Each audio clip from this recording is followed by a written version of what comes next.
Work is an important and inseparable part of life. Every individual is doing something or the other, whether it is for earning our income or for creating something or doing something just like that for nothing. Nevertheless, action is happening through each and every individual. What you are doing is not that important, but how you are doing it is more important. A person who wants to know the ultimate truth of life, one who is searching for life's ultimate purpose and meaning, for him how to act is of utmost importance in life. What you do or what to do becomes secondary. But generally, a person pays more emphasis on what he is doing. The common belief regarding work is that it involves hard work.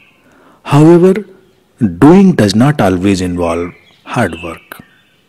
Doing is also through your thoughts and feelings.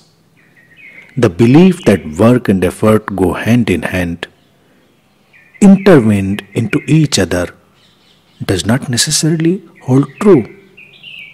Work without effort is also possible.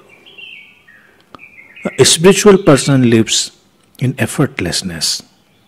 His actions have gradually become effortless. This does not mean that his actions are devoid of energy or have become depleted with energy.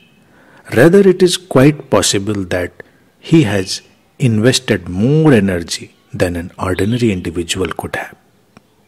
It is just that now his work is not cumbersome.